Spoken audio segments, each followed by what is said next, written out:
Bonjour à tout le monde, bienvenue dans cette vidéo. C'est le deuxième jour de la culture du liquide d'acide. Les premiers jours, vous avez vu qu'on a prélevé dans des hémolines. On a l'hémoline aérobie et l'hémoline anaérobie. Les bactéries aérobies vont pousser dans l'hémoline aérobie. Les bactéries anaérobies vont pousser dans l'hémoline anaérobie, n'est-ce pas? Et l'hémoline n'est que des milieux biphasiques, d'accord? Lorsque vous incubez ça entre 35 et 36 degrés pendant 2 jusqu'à 4 jours, et chaque jour, vous allez faire l'examen macroscopique pour voir si réellement le milieu est devenu trouble ou il y a eu des builders. Parce que quand il y a la présence des micro-organismes, il y aura forcément des productions de builders. D'accord? Après, vous allez voir l'hémolyne qui a été positive. Vous allez passer maintenant les examens suivants. Qu'est-ce que nous allons faire? Avec la seringue stérile, vous allez voir qu'on va prélever dans l'hémolyne qui a été positive. On va faire une coloration des grammes d'abord. La première des choses, c'est faire d'abord une coloration des grammes et de prélever de façon aseptique. D'accord? Il faudra respecter chaque fois ces conditions-là.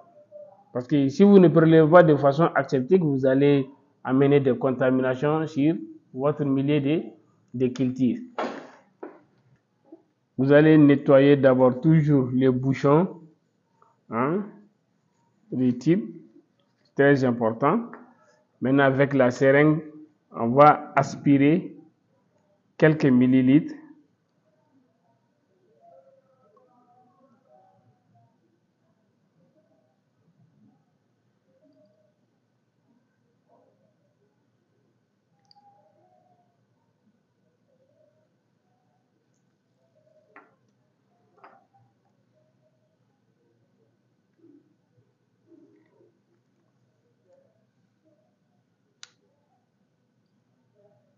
Voilà. Vous voyez maintenant, toujours à côté du bec benzène, je vais déposer une quantité, vous voyez, pour faire la coloration des grammes. Pour les capuchonner, il faut jamais prendre les capuchons. C'est comme ça qu'il faut recapuchonner la seringue. Maintenant, avec l'anse, je vais stériliser. Maintenant, vous allez faire votre frottis. Et on va laisser sécher pour faire la coloration des grammes. Maintenant, après séchage, vous allez fixer par passage au bec benzène 3 fois. Et puis, on va passer à la coloration des grammes. Maintenant, après la coloration des grammes, on va déposer une goutte d'huile à immersion. Observez avec l'objectif 100, grossissement 1000. Maintenant, regardons dans les champs microscopiques. Voilà, vous voyez la morphologie et les grammes. Vous voyez que ce sont des bâchis grammes négatifs, n'est-ce pas? On ne voit pas des morphologies différentes et on ne voit pas des grammes différents aussi, n'est-ce pas? On va regarder dans ces champs-là aussi. On continue toujours de voir. Peut-être qu'on va rencontrer d'autres morphologies. On ne voit que ces bâchis-là, n'est-ce pas? Maintenant, on a vu des bâchis grammes négatifs, n'est-ce pas? Depuis le début, nous sommes en train de suivre. Alors, nous allons passer à la science de la culture. Alors maintenant, nous allons passer à la phase de... On va isoler notre échantillon sur des milliers zoolosés. Ici, j'ai vu des bâchis grammes négatifs, alors je vais utiliser les milliers macronqués, une zoolose ordinaire, la zoolose au sang. D'accord? Maintenant, si j'avais vu d'autres bactéries, en fonction de la morphologie et du gramme de la bactérie, ça nous oriente quel milieu il faut prendre pour la bactérie. D'accord? C'est toujours les mêmes processus. Respectez toujours l'asepsie de votre milieu. C'est très, très important. Il faut toujours stériliser l'anse, d'accord?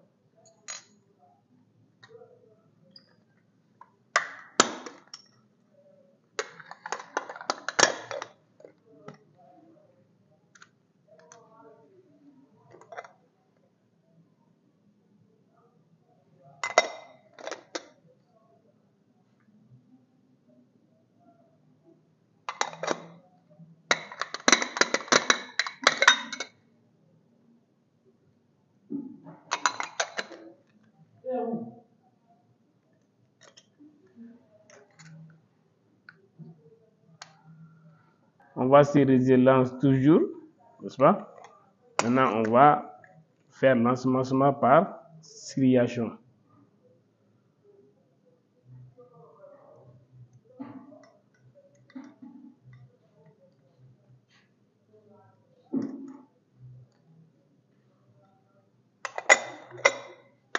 On va stériliser l'anse encore pour passer d'un milieu de culture à un autre. Il faut toujours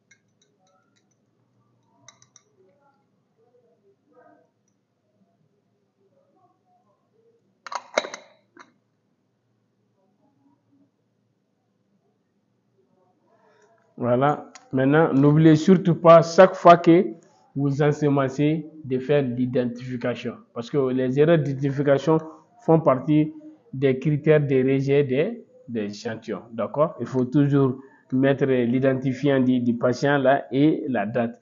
Et ces milliers là seront incubés pendant 18 à 24 heures, voire même 48 heures. D'accord? Ici, si l'hémolyne anaérobie avait poussé, je vais mettre la zélose au sang là sous COD, n'est-ce pas? Il faudra incuber ces milliers-là. Lorsque l'hémolyne anaérobie plutôt a été positive, il faudra incuber ces milliers-là sous la zélose au sang sous COD. La zélose au sang, c'est pour les bactéries exigeantes. Et le lendemain, nous allons faire l'identification et l'antibiogramme. Alors, vous voyez, le deuxième jour, ce qu'on a fait. Vous allez faire d'abord une coloration des grammes et puis vous allez répiquer l'hémolyne là sur les milliers zoolosés. D'accord? Et généralement, les bactéries qui sont couramment rencontrées dans les liquides d'acide, vous allez voir, c'est Escherichia coli, les Klebsiella pneumoniae, on a les Pseudomonas aeruginosa, et on a aussi certaines Clostridium, d'accord? Et aussi, on a les bacilles des coques, n'est-ce pas? Qui est les mycobactéries. Alors, travaillez dans des conditions d'asepsie, au moins d'erreur, vous allez contaminer votre milieu. Maintenant, on se dit à demain pour la science d'identification et l'antibiogramme des souches.